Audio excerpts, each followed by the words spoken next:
So here are the models from Chronicles of the Chronicler 3, The Lost World. Well, most of them. Some of them aren't here because they require parts from other models in the film. For example, Akmu uses pieces from both Kongu and Huki, and some of the Takaro Guard Matoran, the Jalar and Nuparu pieces. One thing I try to do throughout the series, you might notice it in Fallen Order and Masks of Power too, is that I try to put my own spin on all of these characters. I mean, my own spin on all these models, I should say.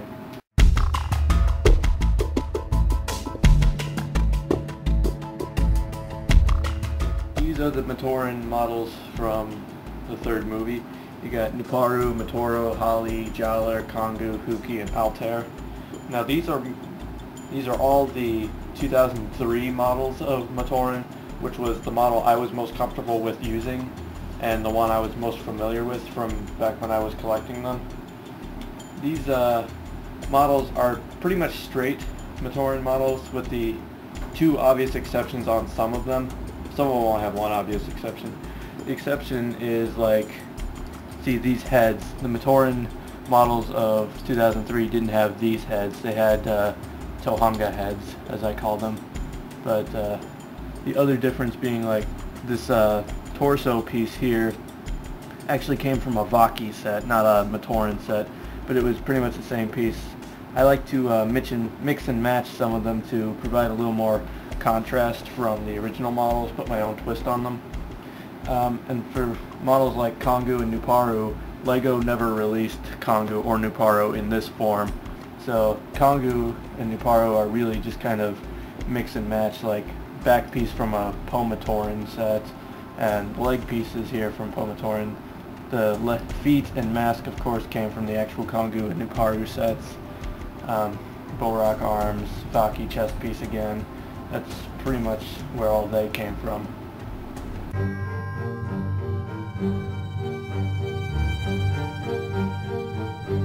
Roxshi are really hybrids of the original Roxshi sets that LEGO released and the Vaki sets that were released in the following year.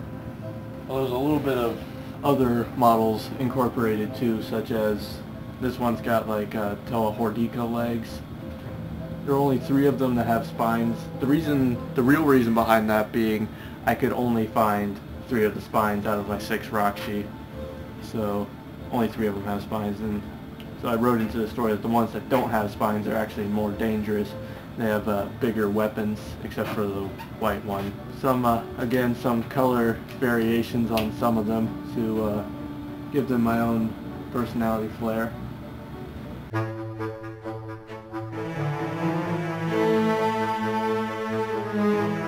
Now Tkula as a Turaga is pretty much the Turaga Doom model, except obviously with Tkula's color combinations and a staff that I made for him. And Makuda, pretty much just the straight Makuda model that LEGO released with a few changes, the most obvious ones being his arms, which are made to look more like the Axon model that was released in 2006. I never actually owned the Axon model, so I just had to kind of base it off of pictures, and I think I got the hands right. Makuda in particular was a little hard to work with though, which is one of the reasons why you don't see him very much in the film, because he falls over quite a bit. It's hard to get him to stand right on the screen, so it was a little hard working with him.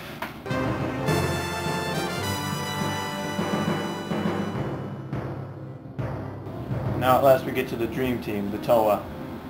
These models, for the most part, are actually the Toa Metru models, not the Toa Nuva models.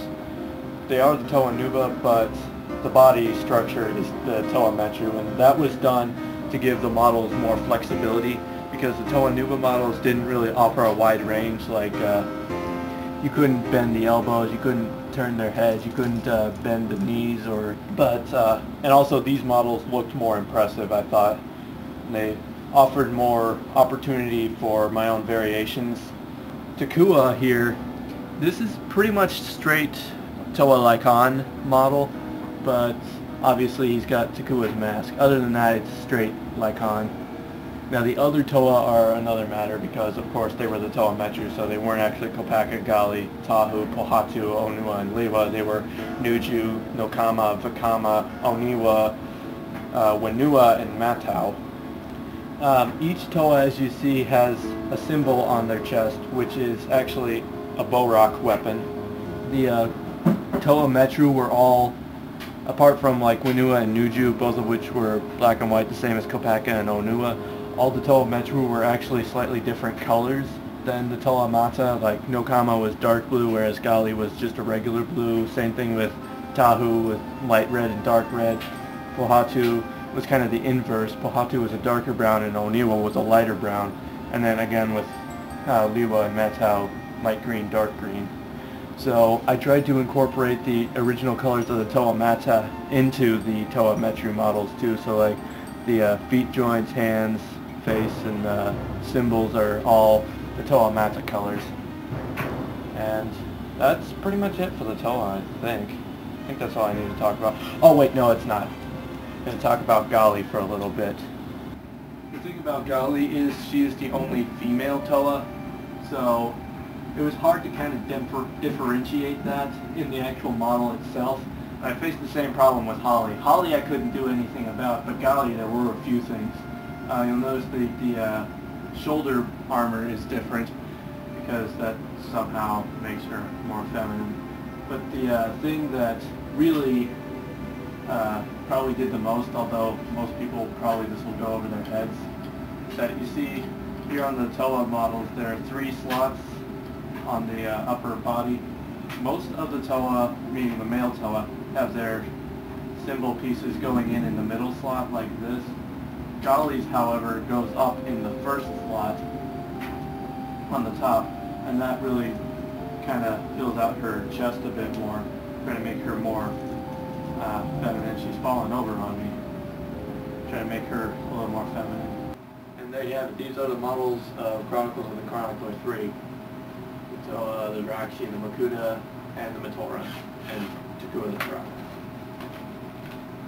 The end.